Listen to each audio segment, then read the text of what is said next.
Hello po mga kapiday, sa magandang umaga sa lahat at welcome po sa aking channel. Ito magandang pag-usapan po ito.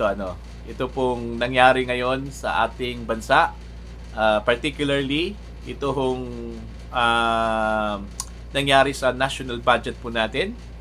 Hindi ho natin alam kung ito ba ay rush o isa hong patago, no? O di kaya hindi ho pinag-isipan po, no? Dami kasing mga questions, mga kabida, no? Nakisawsaw na rin itong si Miss Karen Davila, no? Dito ho sa mess po ng national budget po natin na umabot po ng 6 trillion pesos plus, no?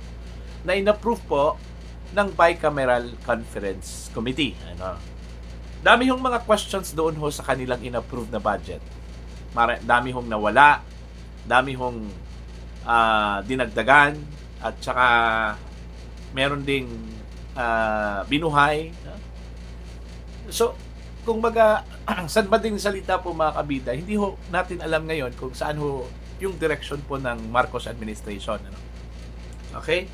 Now, dito po sa post ni Miss Karen Davila sa kanyang X account, no? Dating Twitter po ito. Meron inilatag po siya dito na gains and losses, ano? Okay? Pag sinabi pong gains, mga kabida, yun po yung benepisyo. No? Sino yung nakakabenepisyo doon? No?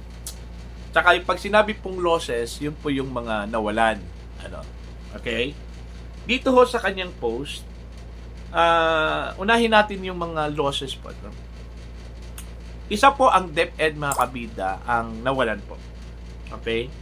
Nawalan po ng budget na aabot po ng 10 billion pala, sorry.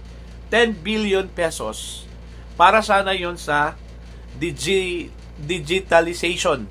Ayan, or computerization po. Okay, ng mga estudyante, mga kabida.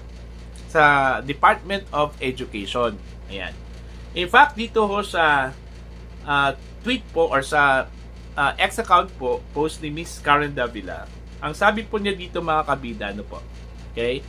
Unconscionable 6.352 trillion pesos budget, and Congress removes 10 billion pesos to digitalize our students. Ayan. Okay?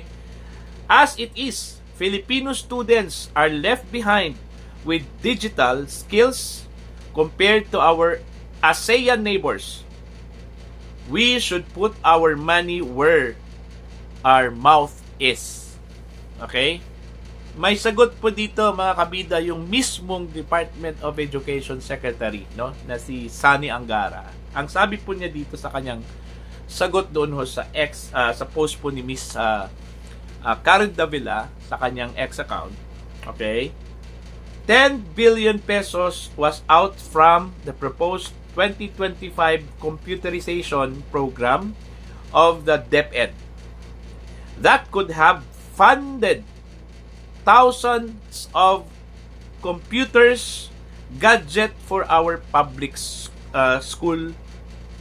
Public school lang ito. Yan. Alright. So, mismo si Secretary Angara po, mga kabida, ay nasayangan po no? Nanghihinayang. Yan. Nanghihinayang talaga itong si Secretary Angara, no? Dito ho sa pagbawas po, no? Or pagtanggal ng budget po for computerization dyan ho sa mga estudyante ho natin sa Department of Education, mga kabida. Yan, isa sa mga losses yan, ano? Pangalawa po, ito po yung SHED funds, mga kabida. Nawalan po sila, no? 30 billion pesos, mantakin nyo yan, ha? 30 billion pesos. Okay? Dito ho sa post ni Miss Karen Davila, okay, may free college support losses. Okay? Aside po dito sa 30 billion pesos, merong 3 billion pesos na college, free college support, mga kabida. Sana. No? Tsaka yung pang-apat po, the losses po, no? O pangatlo pala, ito pong Department of Social Welfare and Development. Nawalan po sila ng 96 billion pesos po Di ko alam kung ano po itong 96 billion pesos, ano. Pero dito ho sa post po ni Miss Karen Davila, mga kabida, ito pakita ko yan sa inyo. Ayan. Dito ho sa kanyang post, okay, BICAM gainers and losers in 2025 budget. Okay? Who wins? Sinong nanalo? Sinong nanalo dito? Okay? Congressmen and senators with AKAP or ayuda sa kapus ang kita program. Ayan. Congress gets 26 billion pesos and now the senators with 5 billion pesos. This should be with the DSWD. Emphasize po po ito, mga kabida ni Karen. This should be with the DSWD, allowing legislators to distribute a government-funded program smacks of patronage politics. Totoo yan. Dapat DSWD sana, mga kabidang mamamahagi dyan. No? Pero kung i-allow ho nila, ito hong mga politicians na sila mismo yung mamamahagi po, ibang usapan na po yon, ano? Diba? Tinotolerate na yun po ng DSWD, no? Sa kanila yung funds yung AKAP sa kanila. Okay? Under the DSWD fund yon, ano? Pero hindi ko nga alam kung bakit po may hands po itong si House Speaker Martin Romualdez po, mga kabida. Hindi ko alam kung meron ko ba silang usapan ng DSWD na kunyari yung AKAP funds sa inyo pero ako yung magmamanage, parang ganun po ba, no? Hindi natin alam po, no? Tanong ko lang po yan, mga kabida. Okay? So, yun. And one thing po, meron hong inilabas na pahayag po itong COMELEC ngayon. Okay? Na bawal po yung mga politiko na mamimigay po ng ayuda po during campaign period. Okay? Pero tingnan ho natin yan kung gaano ka epektibo po yung kanilang guidelines, ano? Yung kanilang alituntunin, mga kabida, no? O panuntunan po.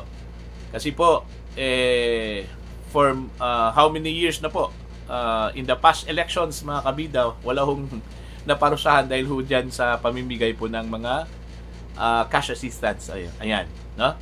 So, tingnan po natin kung gaano ho kaseryoso po itong COMELEC, no? Kasi sa akin po, vulnerable talaga ito. Kahit na sinabi po ng COMELEC na bawal, hindi ho natin maiwasan, meron talagang nakalusot, mga kabida, o makakalusot dyan ho sa pamimigay po ng mga financial assistance po, no? So, titingnan na lang po natin ito, mga kabida. Marami na pong mga perceived Marcos admin allies and supporters, no, na medyo nalilito na rin, no? Kagaya dito ho kay Miss Karen Davila, perceived kasi ito na Marcos admin supporter, ano po, no? Pero kahit na siya mismo yung hindi na po kumbaga hindi na ho niya naintindihan yung direction po ng gobyernong ito, ano po, no? Mantakin yung, mga kabida, hindi ho kasali po dito yung PhilHealth, yung kanyang rundown po ng mga losses po, mga kabida, yung mga losers po, no? Hindi ho kasali pa dito yung PhilHealth. Ayan. So, yan lang po. Para ho sa inyo mga katanungan, mga kabida, at saka opinion, you can comment down sa comment section. At sa mga hindi pa po subscribers sa aking channel, please do subscribe. Just click the subscribe button and also click the notification bell para po updated po kayo sa aking mga uploads. Maraming salamat po sa inyong lahat at God bless, mga kabida.